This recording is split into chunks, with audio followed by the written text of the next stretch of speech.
Okay, let's call this part 2 of the video that I was making earlier.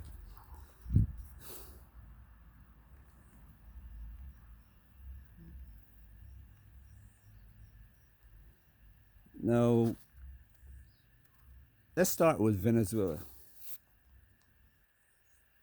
Well, we really shouldn't start with Venezuela. We should start really in Iraq and Iran and the Middle East, as they call it, Asia, in reality.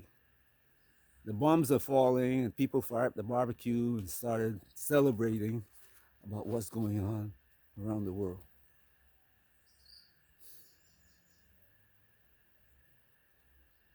But in the plan now,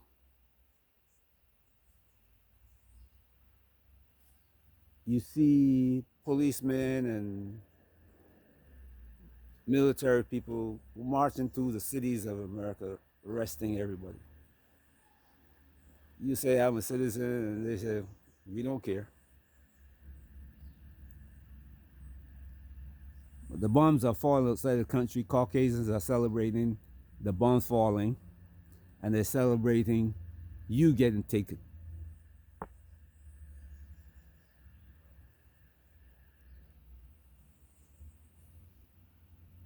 You're not paying attention to what's going on because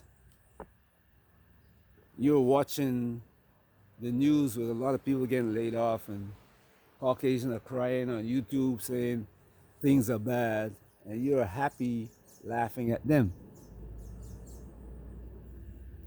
Because the same thing happened to you, and they were happy for you. But while you're smiling and laughing at them, you're not planning. You're not. Your attention is being distracted from the actual events that are taking place. You are in it, but not realizing that you're caught up in it, and what the end point will be for you.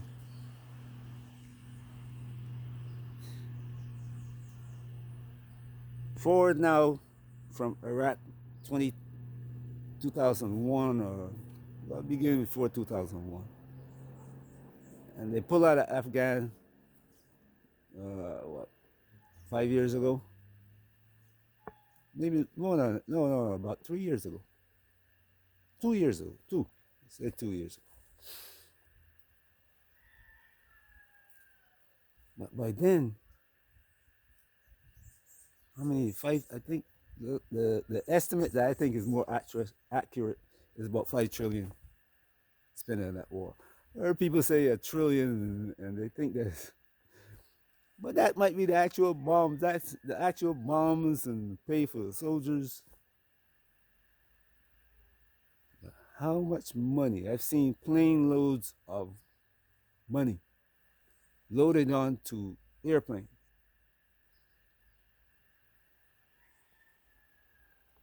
and heard people who know say that that money was distributed to imams.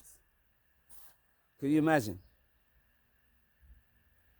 Imams now, Afghanistan, Iraq, all across the Middle East.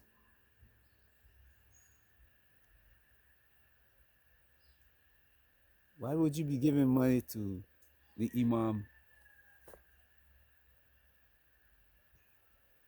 in the country whose people you're fighting?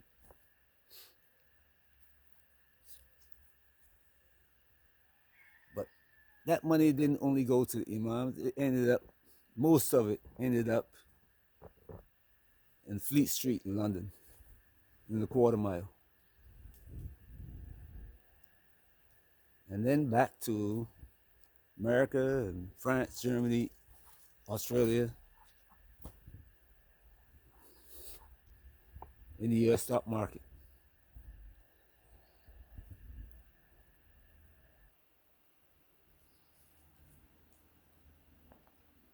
Wasn't counted as money spent fighting the war. Imagine now you're in Venezuela now.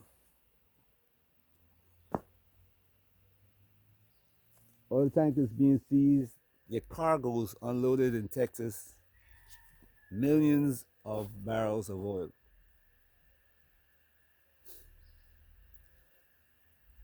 Blockades. The sea routes of the land, the sea routes are being blockaded. It is oil right now. And people are saying they're sending big people to South America. But people entering, people moving, whether it's from Africa or to Europe, Australia now is clamping down.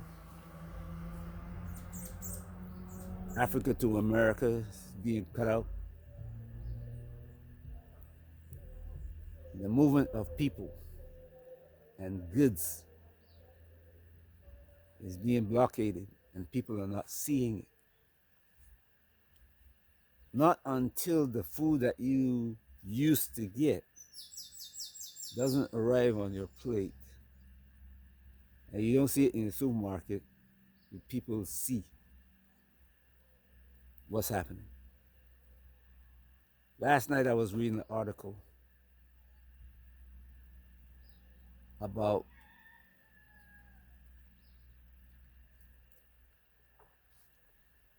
drones. Almost every part for a drone now is blocked as a national security. Even the motors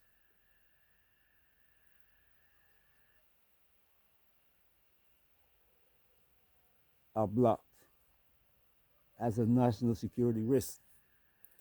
Slowly, the world's commerce is coming to a halt.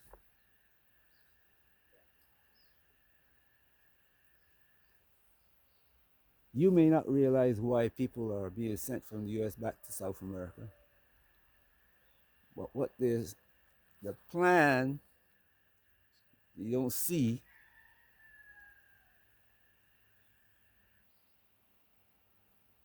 if they send the people back to South America, means those people who are making the lowest wage going back to a country where they're gonna put production. The US wages are too high. So when they move it from China or Vietnam or wherever it's being moved to, have to have some place to put it. South America. The people are there. They move the factory. Tell you, come on, we got a job for you. See, if you don't look at these things carefully, you can't see it. If we are we're going to cut off trade around the world, then we have to have a place where we're going to get what we need in the US. And if we plan on making it, as I've seen the plans, manufacturing it, reshoring, or however they want to call it, then you have to have a place to make it and the ability to make it. Since we can't get the robots, guess what? The next best is slavery. Separate but equal.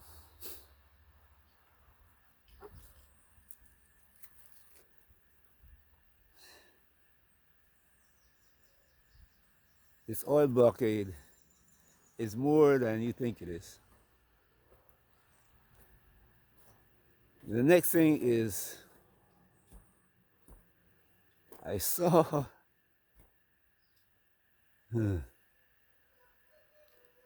a plan of how they implement the system after Social Security and all the other social programs are gone.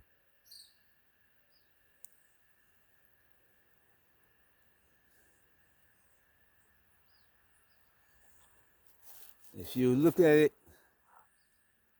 without thinking, you say, oh man, this is a beautiful plan.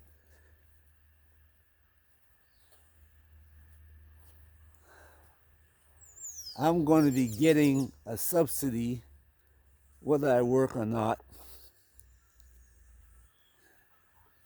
to live. All my living will be taken care of. Living expenses will be taken care of. My life will be great.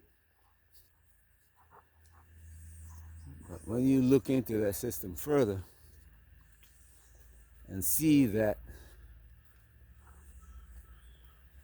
you don't own a house, you don't own a car, if you call a car and the car don't come because you said something about whatever country, like in England right now, if you say something bad, well, not even bad. If you say that the British government are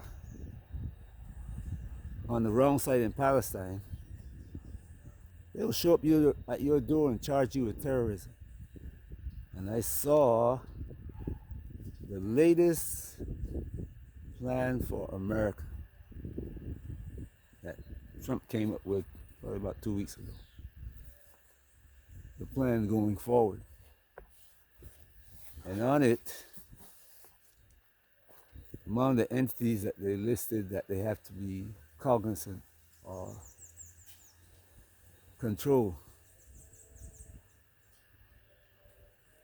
are people who make their voices heard that the government don't like.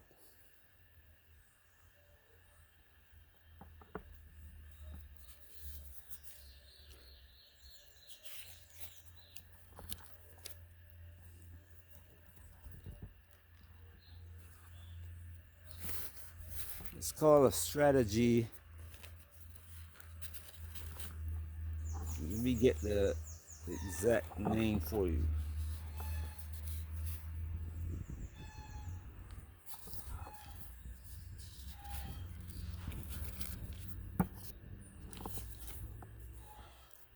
The National Security Strategy.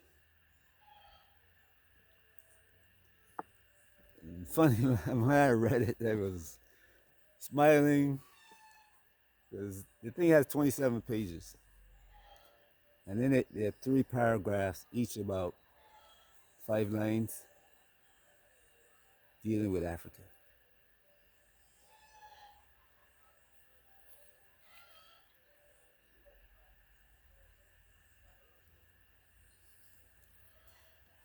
And what I mentioned to you just now about, it says foreign or any any hostile or foreign influence.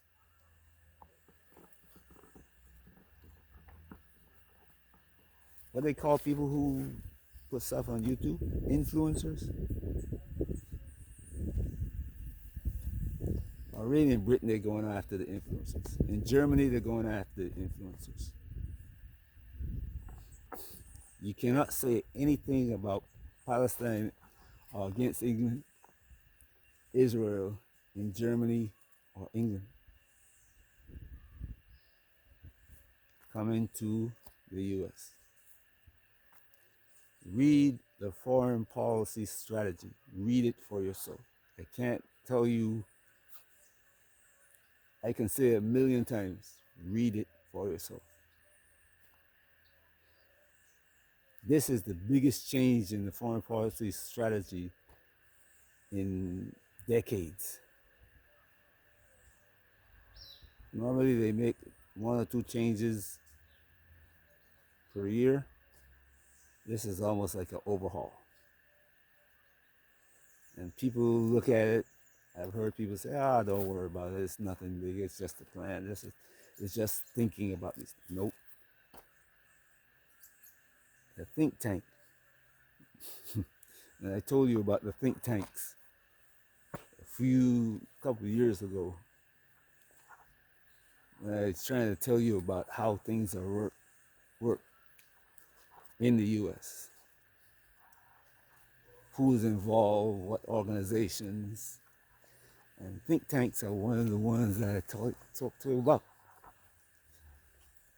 They sit down and make the plans that run the government, will it be war, economic strategy, which is also war, domestic policy, or international policy.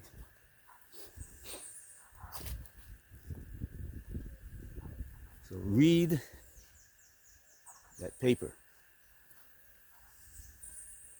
Foreign Policy Strategy, US. Don't be complacent. Make the time to sit down and look at how things are going and make adjustments. You say, I don't have the time. No, yes, you do. You sit down and watch the TV.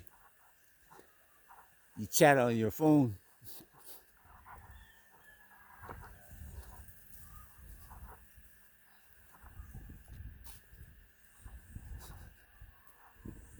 I told you my story because even though I was in a better position than most people, I still faltered. I had the knowledge, the wisdom, and didn't use it, which is worse than the poor people who were working hard without the knowledge.